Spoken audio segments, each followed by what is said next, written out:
Good evening, and thank you for joining me for another Boring Books for Bedtime. I hope tonight's selection provides all the boredom your busy brain needs to quiet down and let you get some sleep. Before we begin, I'd like to give a special shout out of thanks to some new members of our Patreon family, Jamie and Katie. Thank you both so much for supporting this podcast. By becoming members of Patreon, you help us remain 100% listener supported and ad-free for everyone, and it's very much appreciated. If you're interested in supporting Boring Books for Bedtime and finding out more about the perks available to subscribers, including exclusive episodes heard nowhere else, you'll find a link to Patreon in the show description. You'll also find a link to buymeacoffee.com, where you can support us with a one-time tip, no subscription required. I hope you'll take a moment to check them out. Now, let's read and relax. Find a comfortable spot. Adjust your volume.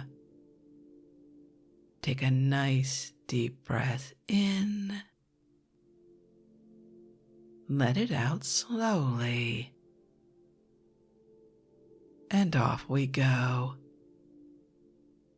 Tonight, let's continue our relaxing journey in the Wayback Machine with more from a book we last read from in 2021, which I honestly find rather shocking.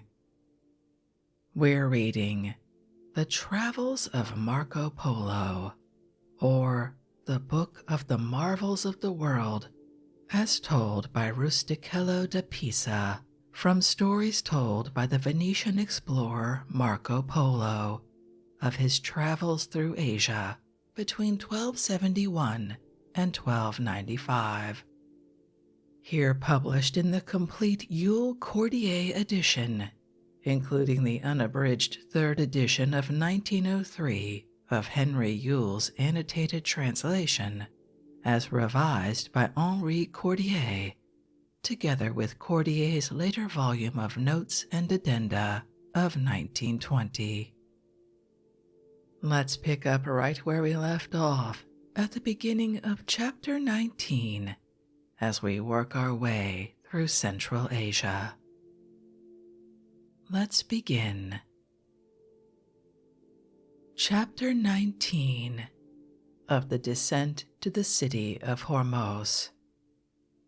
The plain of which we have spoken extends in a southerly direction for 5 days' journey, and then you come to another descent some 20 miles in length, where the road is very bad and full of peril, for there are many robbers and bad characters about. When you have got to the foot of this descent, you find another beautiful plain called the Plain of Formosa. This extends for 2 days' journey, and you find in it fine streams of water with plenty of date palms and other fruit trees. There are also many beautiful birds, francolins, popinjays, and other kinds such as we have none of in our country. When you have ridden these 2 days, you come to the ocean sea, and on the shore you find a city with a harbor which is called Hormos. Merchants come thither from India, with ships loaded with spicery and precious stones, pearls, cloths of silk and gold, elephant's teeth, and many other wares, which they sell to the merchants of Hormos, and which these in turn carry all over the world to dispose of again. In fact, 'tis a city of immense trade. There are plenty of towns and villages under it, but it is the capital. The king is called Ruamadam Ahomet. It is a very sickly place, and the heat of the sun is tremendous. If any foreign merchant dies there, the king takes all his property. In this country they make a wine of dates mixed with spices, which is very good. When anyone not used to it first drinks this wine, it causes repeated and violent purging, but afterwards he is all the better for it and gets fat upon it. The people never eat meat and wheaten bread except when they are ill, and if they take such food when they are in health, it makes them ill. Their food when in health consists of dates and saltfish, tunny to wit, and onions, and this kind of diet they maintain in order to preserve their health. Their ships are wretched affairs, and many of them get lost, for they have no iron fastenings, and are only stitched together with twine made from the husk of the Indian nut. They beat this husk until it becomes like horsehair, and from that they spin twine, and with this stitch the planks of their ships together. It keeps well and is not corroded by the sea water, but it will not stand well in a storm. The ships are not pitched, but are rubbed with fish oil.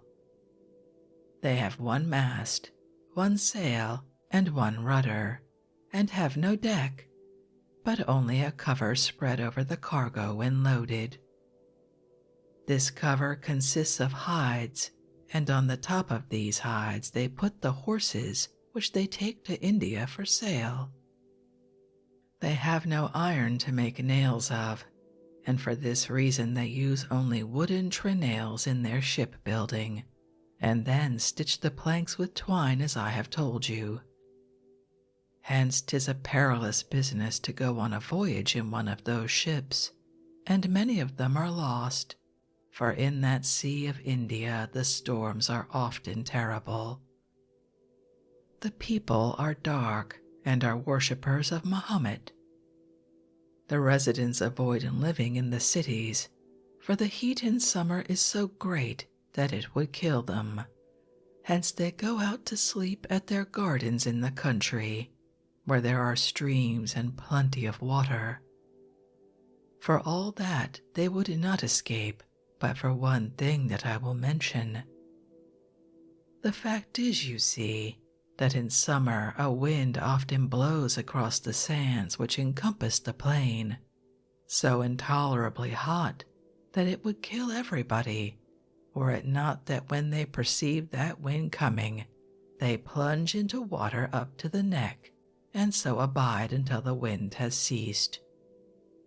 And to prove the great heat of this wind, Messer Mark related a case that befell when he was there. The Lord of Hormos, not having paid his tribute to the king of Kerman, the latter resolved to claim it at the time when the people of Hormos were residing away from the city. So he caused a force of 1,600 horse and 5,000 foot to be got ready, and sent them by the route of Reobarlis to take the others by surprise. Now it happened one day that through the fault of their guide, they were not able to reach the place appointed for their night's halt, and were obliged to bivouac in a wilderness not far from Hormos. In the morning, as they were starting on their march, they were caught by that wind, and every man of them was suffocated, so that not one survived to carry the tidings to their lord. When the people of Hormos heard of this, they went forth to bury the bodies, lest they should breed a pestilence.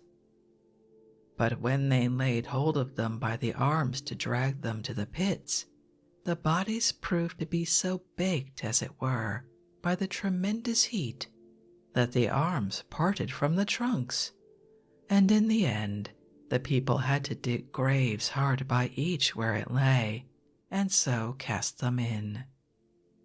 The people sow their wheat and barley and other corn in the month of November, and reap it in the month of March. The dates are not gathered till May, but otherwise there is no grass nor any other green thing, for the excessive heat dries up everything. When anyone dies, they make a great business of the mourning, for women mourn their husbands 4 years. During that time they mourn at least once a day, gathering together their kinsfolk and friends and neighbors for the purpose, and making a great weeping and wailing. And they have women who are mourners by trade and do it for hire. Now we will quit this country. I shall not, however, now go on to tell you about India, but when time and place shall suit, we shall come round from the north and tell you about it. For the present, let us return by another road to the aforesaid city of Kerman, for we cannot get at those countries that I wish to tell you about, except through that city. I should tell you first, however, that King Ruomadan Ahomit of Hormos, which we are leaving, is a liegeman of the King of Kerman. On the road by which we return from Hormos to Kerman, you meet with some very fine plains, and you also find many natural hot baths. You find plenty of partridges on the road, and there are towns where victual is cheap and abundant, with quantities of dates and other fruits. The wheaten bread, however, is so bitter, owing to the bitterness of the water, that no one can eat it who is not used to it. The baths that I mentioned have excellent virtues.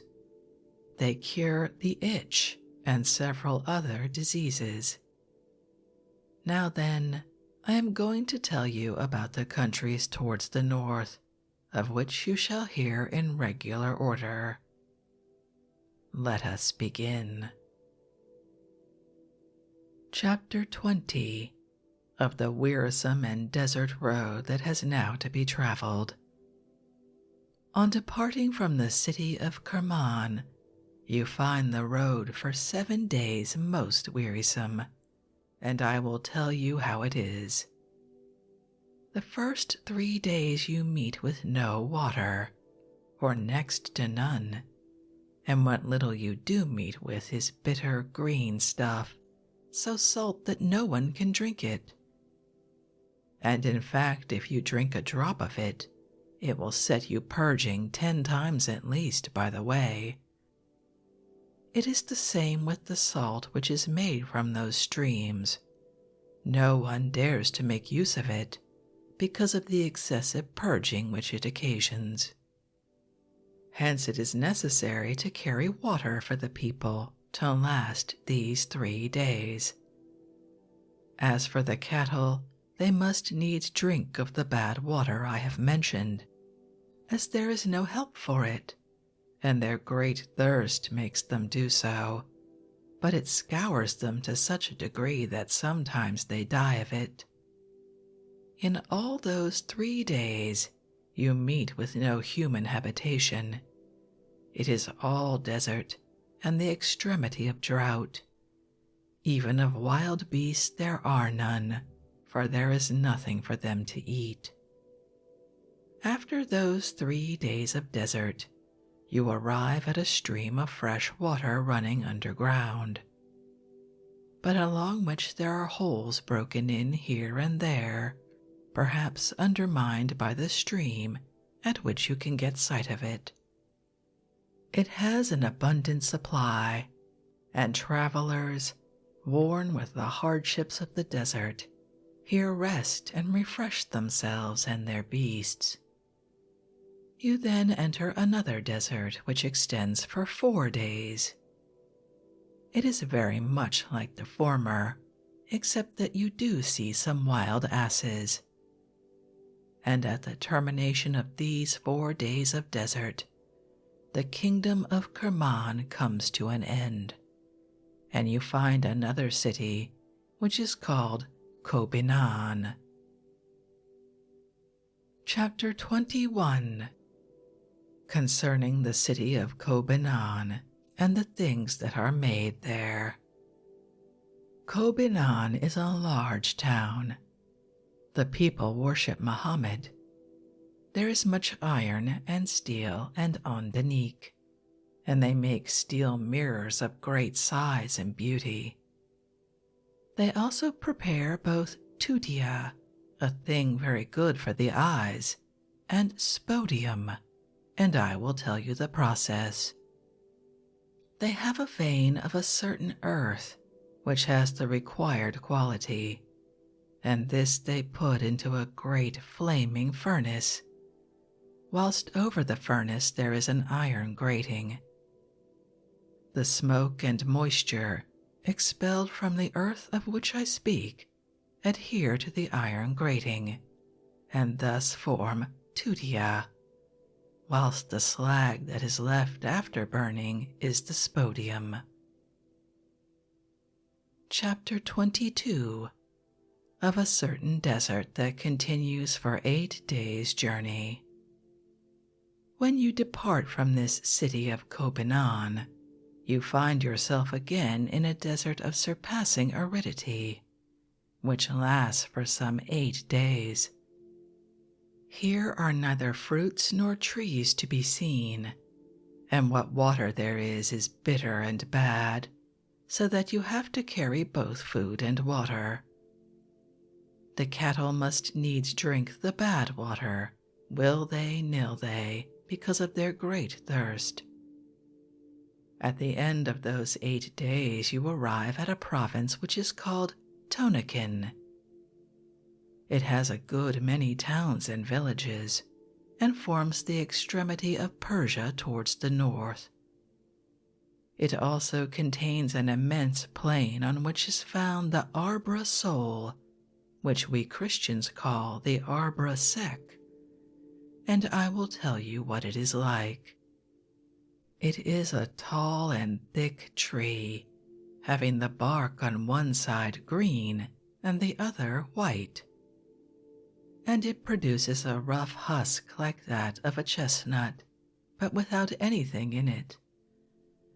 The wood is yellow like box and very strong, and there are no other trees near it nor within 100 miles of it, except on one side, where you find trees within about 10 miles distance, and there the people of the country tell you was fought the battle between Alexander and King Darius.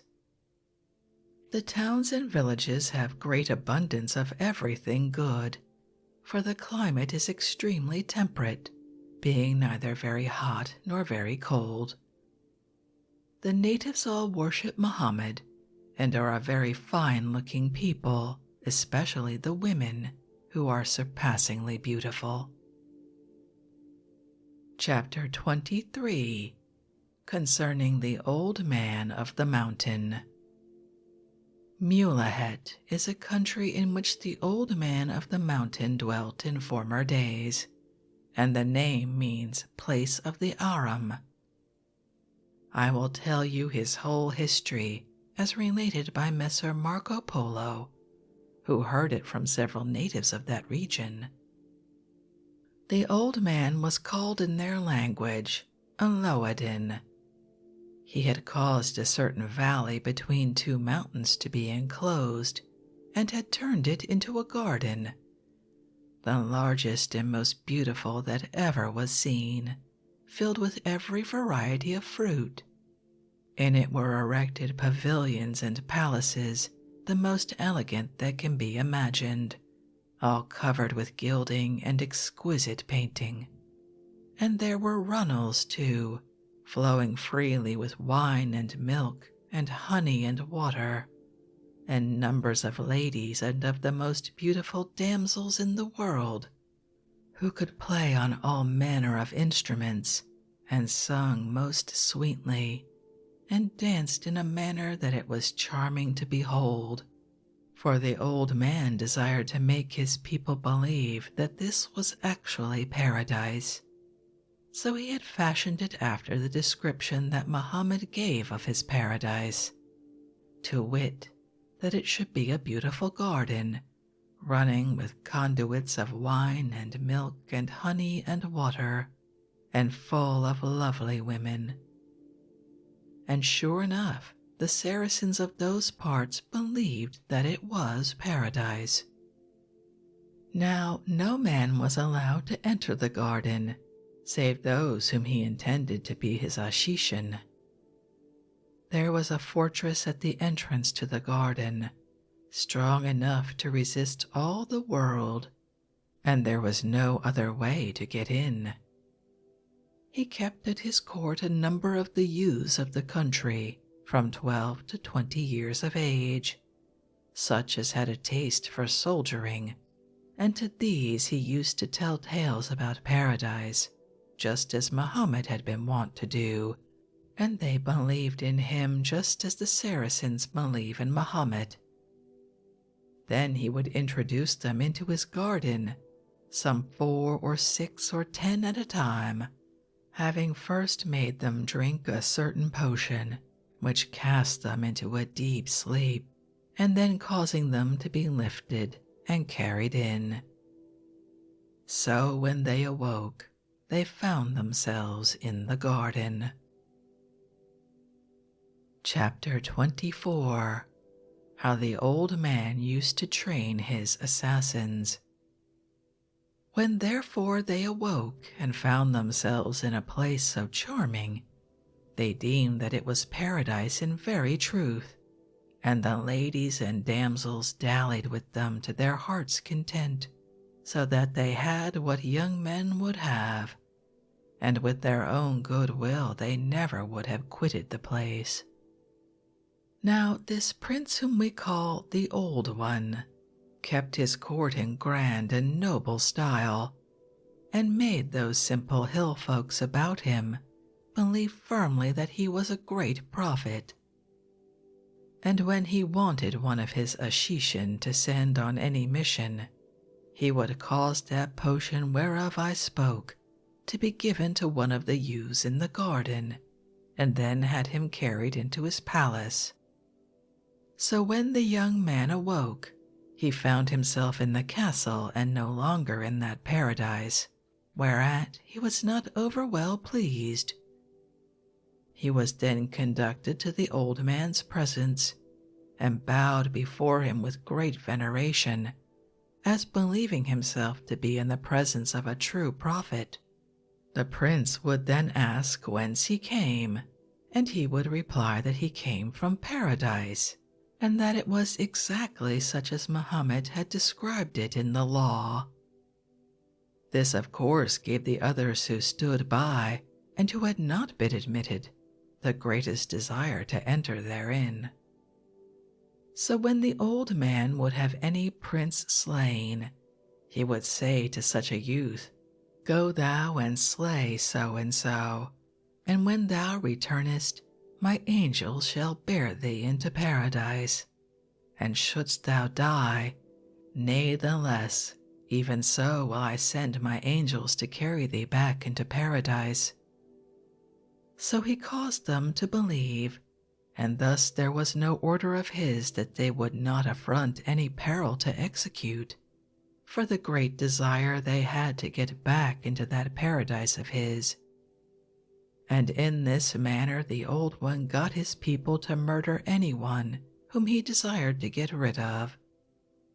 Thus, too, the great dread that he inspired all princes withal made them become his tributaries, in order that he might abide at peace and amity with them.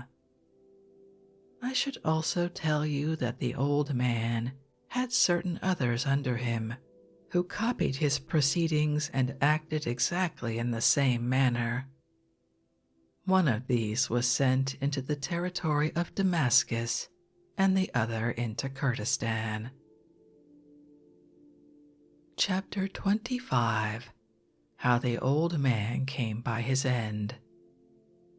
Now it came to pass in the year of Christ's incarnation, 1252, that Allahu, Lord of the Tartars of the Levant, heard tell of these great crimes of the old man, and resolved to make an end of him. So he took and sent one of his barons with a great army to that castle, and they besieged it for 3 years.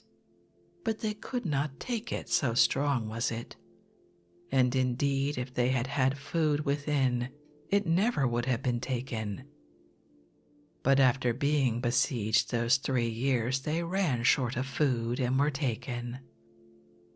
The old man was put to death with all his men, and the castle with its garden of paradise was leveled with the ground. And since that time he has had no successor, and there was an end to all his villainies. Now let us go back to our journey. Chapter 26, concerning the city of Samarkand. On leaving the castle, you ride over fine plains and beautiful valleys, and pretty hillsides producing excellent grass pasture, and abundance of fruits and all other products. Armies are glad to take up their quarters here on account of the plenty that exists. This kind of country extends for 6 days' journey, with a goodly number of towns and villages, in which the people are worshippers of Mahomet. Sometimes also you meet with a tract of desert extending for 50 or 60 miles or somewhat less, and in these deserts you find no water, but have to carry it along with you. The beasts do without drink until you have got across the desert tract and come to watering places. So after traveling for 6 days, as I have told you, you come to a city called Samarkand. It has great plenty of everything, but especially of the very best melons in the world. They preserve them by paring them round and round into strips and drying them in the sun. When dry, they are sweeter than honey and are carried off for sale all over the country. There is also abundance of game here, both of birds and beasts. Chapter 27, of the City of Balkh. Balkh is a noble city and a great, though it was much greater in former days. But the Tartars and other nations have greatly ravaged and destroyed it. There were formerly many fine palaces and buildings of marble, and the ruins of them still remain.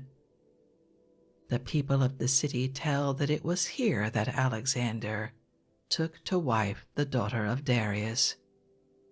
Here, you should be told, is the end of the empire of the Tartar lord of the Levant, and this city is also the limit of Persia in the direction between east and northeast. Now let us quit this city, and I will tell you of another country called Dogana.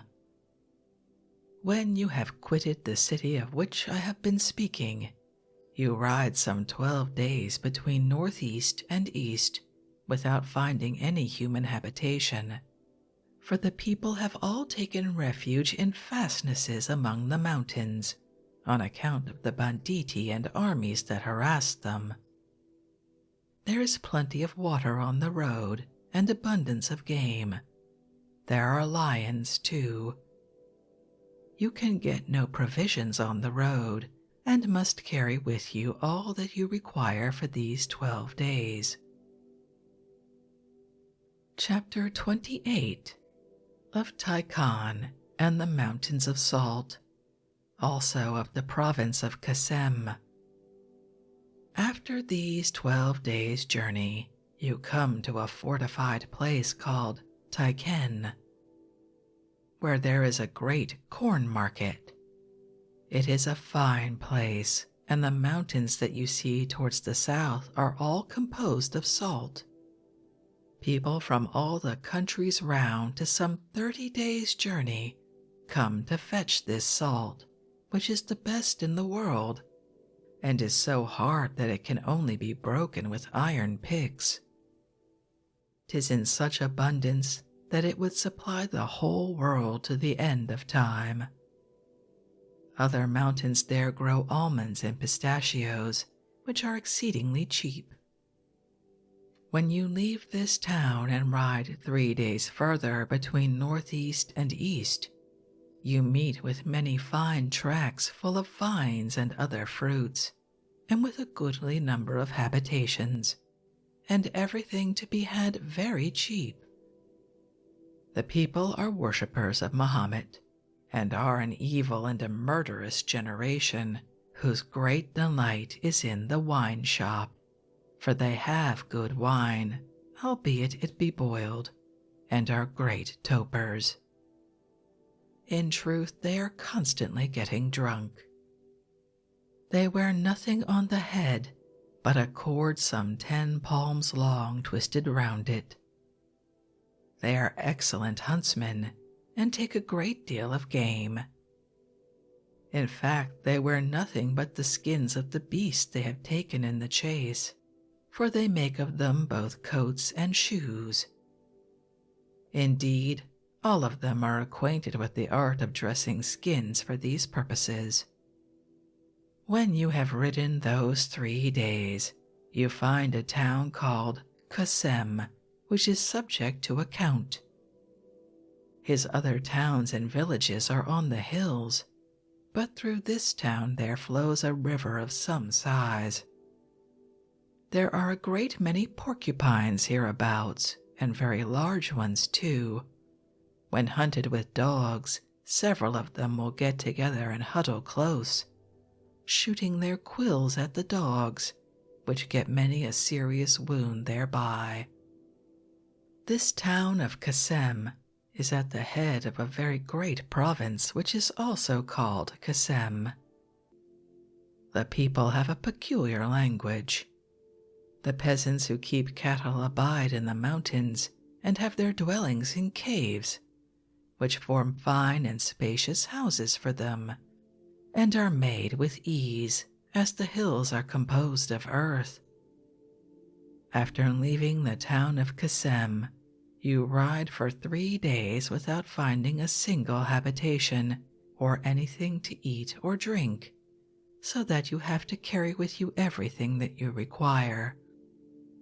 At the end of those 3 days, you reach a province called Badashan, about which we shall now tell you. Chapter 29 of the Province of Badashan. Badashan is a province inhabited by people who worship Mahomet and have a peculiar language. It forms a very great kingdom, and the royalty is hereditary. All those of the royal blood are descended from King Alexander and the daughter of King Darius, who was lord of the vast empire of Persia. And all these kings call themselves in the Saracen tongue Zulkarnain, which is as much to say Alexander, and this out of regard for Alexander the Great. It is in this province that those fine and valuable gems, the Balas rubies, are found. They are got in certain rocks among the mountains, and in the search for them the people dig great caves underground, just as is done by miners for silver. There is but one special mountain that produces them, and it is called Siganan. The stones are dug on the king's account, and no one else dares dig in that mountain, on pain of forfeiture of life as well as goods. Nor may anyone carry the stones out of the kingdom. But the king amasses them all, and sends them to other kings when he has tribute to render, or when he desires to offer a friendly present. And such only as he pleases he causes to be sold. Thus he acts in order to keep the balas at a very high value, for if he were to allow everybody to dig, they would extract so many that the world would be glutted with them, and they would cease to bear any value. Hence it is that he allows so few to be taken out, and is so strict in the matter. There is also in the same country another mountain, in which azure is found. 'Tis the finest in the world, and is got in a vein like silver. There are also other mountains which contain a great amount of silver ore, so that the country is a very rich one. But it is also, it must be said, a very cold one. It produces numbers of excellent horses remarkable for their speed. They are not shod at all, although constantly used in mountainous country and on very bad roads. They go at a great pace even down steep descents, where other horses neither would nor could do the like. And Messer Marco was told that not long ago they possessed in that province a breed of horses from the strain of Alexander's horse Bucephalus, all of which had from their birth a particular mark on the forehead. This breed was entirely in the hands of an uncle of the king's, and in consequence of his refusing to let the king have any of them, the latter put him to death. The widow then, in despite, destroyed the whole breed, and it is now extinct. The mountains of this country also supply saker falcons of excellent flight, and plenty of lanners likewise. Beasts and birds for the chase there are in great abundance. Good wheat is grown, and also barley without husk. They have no olive oil, but make oil from sesame, and also from walnuts. In the mountains there are vast numbers of sheep, 400, 500, or 600 in a single flock, and all of them wild, and though many of them are taken, they never seem to get aught the scarcer. Those mountains are so lofty that 'tis a hard day's work from morning till evening to get to the top of them. On getting up, you find an extensive plain with great abundance of grass and trees and copious springs of pure water running down through rocks and ravines. In those brooks are found trout and many other fish of dainty kinds. And the air in those regions is so pure, and residence there so healthful, that when the men who dwell below in the towns and in the valleys and plains find themselves attacked by any kind of fever or other ailment that may hap, they lose no time in going to the hills, and after abiding there 2 or 3 days, they quite recover their health through the excellence of that air. And Messer Marco said he had proved this by experience, for when in those parts he had been ill for about a year, but as soon as he was advised to visit that mountain, he did so and got well at once. In this kingdom there are many straight and perilous passes, so difficult to force that the people have no fear of invasion. Their towns and villages also are on lofty hills and in very strong positions. They are excellent archers and much given to the chase. Indeed, most of them are dependent for clothing on the skins of beasts, for stuffs are very dear among them. The great ladies, however, are arrayed in stuffs, and I will tell you the style of their dress. They all wear drawers made of cotton cloth, and into the making of these some will put 60, 80, or even 100 ells of stuff.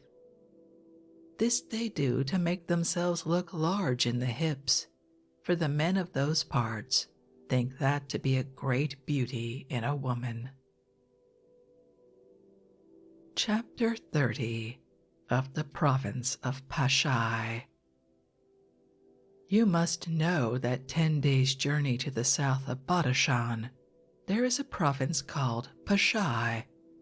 the people of which have a peculiar language, and are idolaters of a brown complexion. They are great adepts in sorceries and the diabolic arts. The men wear earrings and brooches of gold and silver set with stones and pearls. They are a pestilent people and a crafty, and they live upon flesh and rice. Their country is very hot. Now let us proceed and speak of another country, which is 7 days' journey from this one towards the southeast, and the name of which is Keshimir. Chapter 31 of the Province of Keshimir. Keshimir also is a province inhabited by a people who are idolaters and have a language of their own. They have an astonishing acquaintance with the devilries of enchantment, insomuch that they can make their idols to speak. They can also by their sorceries bring on changes of weather and produce darkness, and do a number of things so extraordinary that no one without seeing them would believe them. Indeed, this country is the very original source from which idolatry has spread abroad. In this direction you can proceed further till you come to the Sea of India.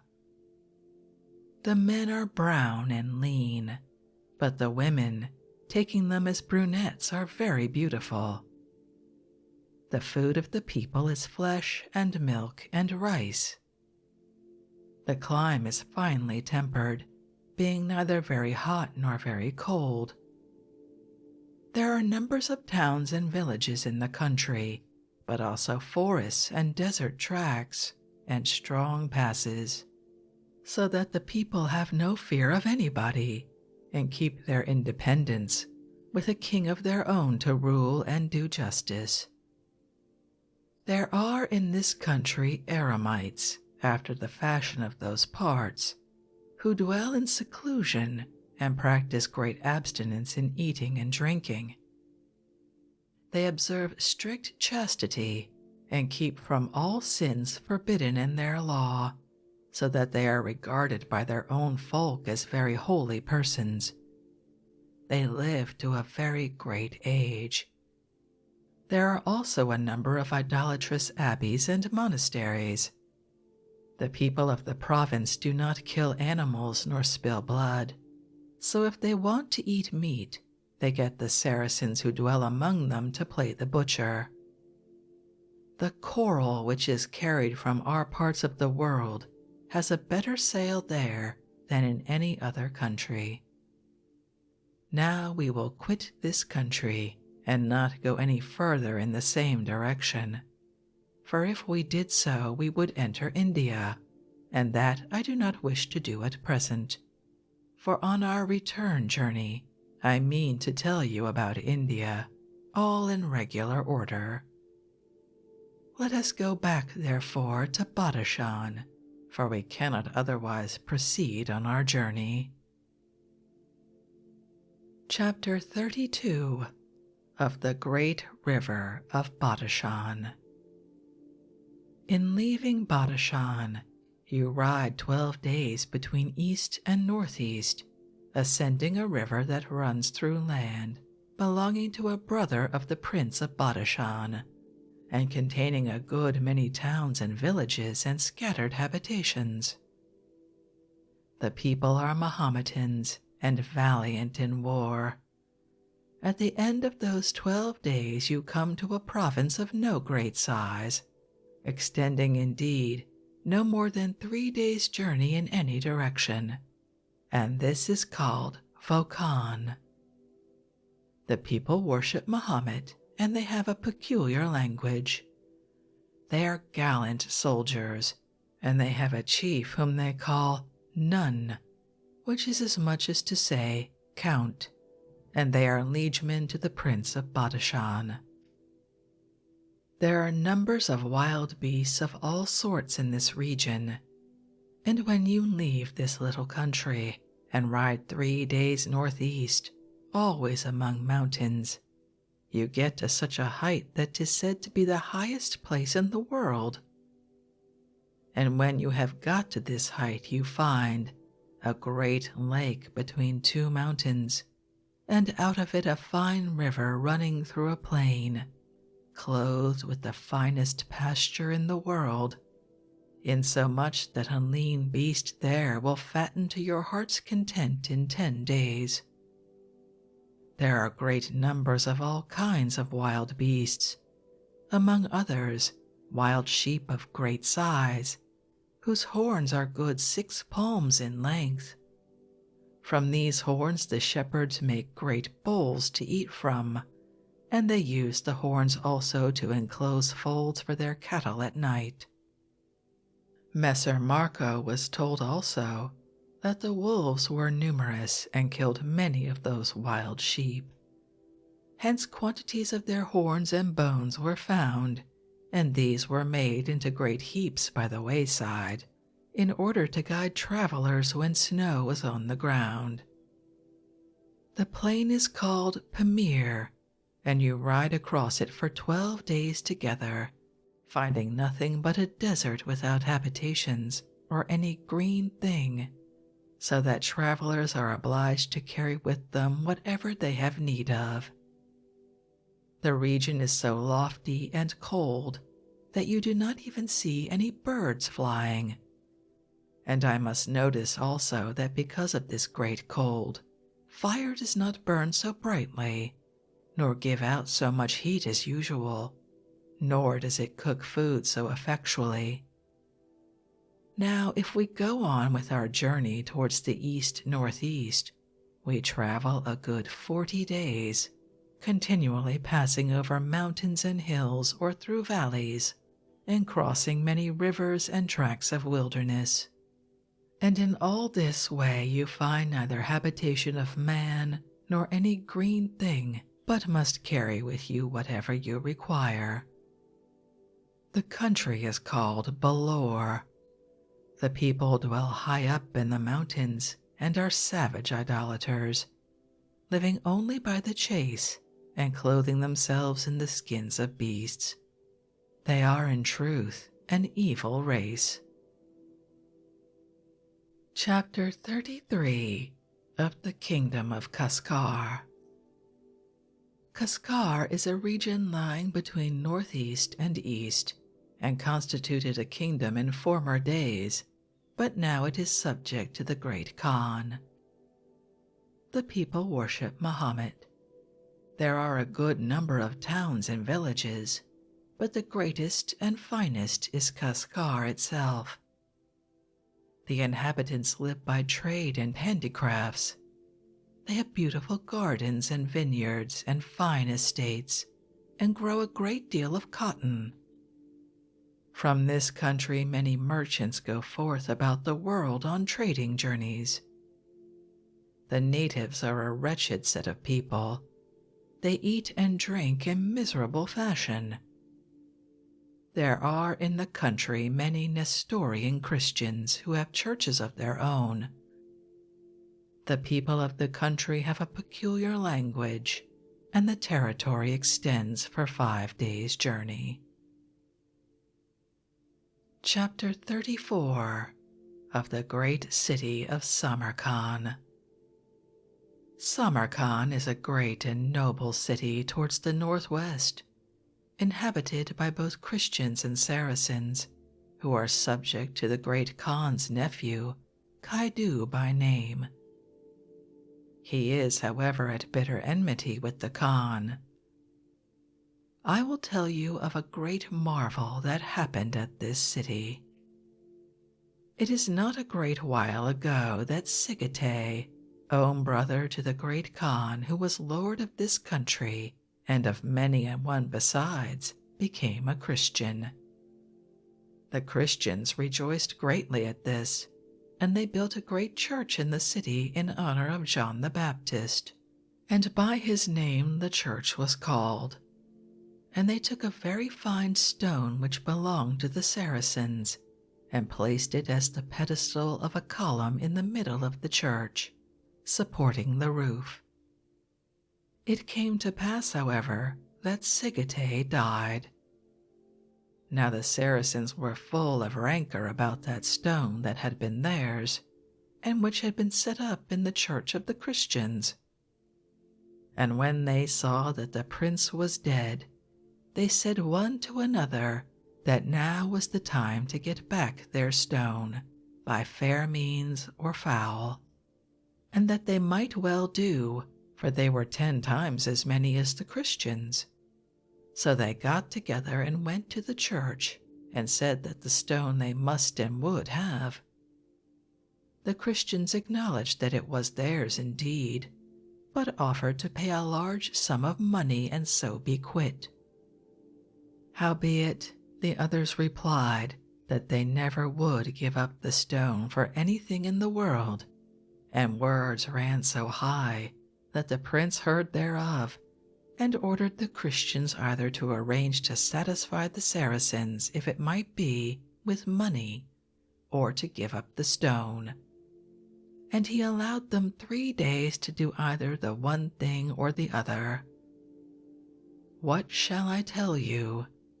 Well, the Saracens would on no account agree to leave the stone where it was, and this out of pure despite to the Christians, for they knew well enough that if the stone were stirred, the church would come down by the run.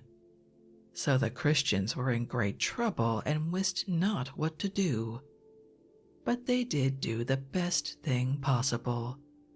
They besought Jesus Christ that he would consider their case, so that the Holy Church should not come to destruction, nor the name of its patron saint John the Baptist be tarnished by its ruin.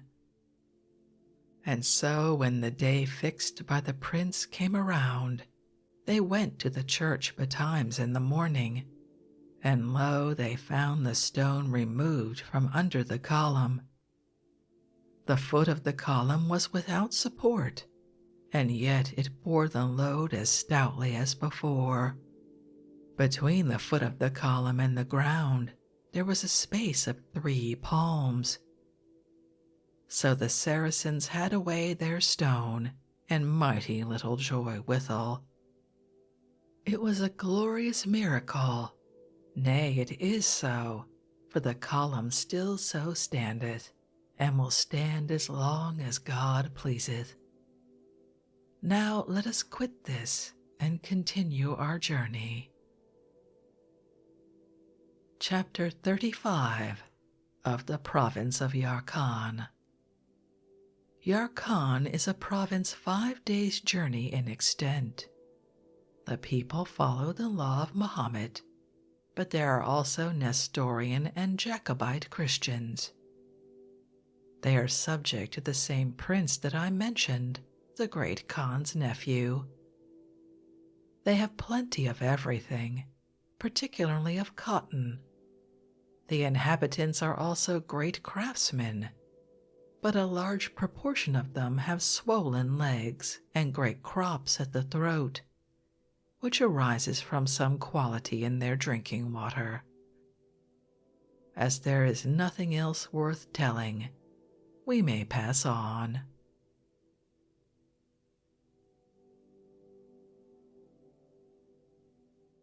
And on that rather mundane note, I think we'll end this evening's reading from the Travels of Marco Polo, a most fascinating journey through cities and lands still identifiable today, although whether what he's saying about them was true is slightly more up for debate.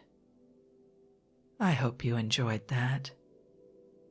If you'd like to read this work for yourself, along with hundreds of pages of notes made by the translators, as always, you'll find a link to a free ebook from Project Gutenberg in the show description. If you'd like to connect, suggest a boring book you'd like to hear read, or request more from one we've already started, you can drop me an email via our website, www.boringbookspod.com. It's always a pleasure to hear from you. Thank you so much for joining me for this evening's reading. Until our next boring book, good night.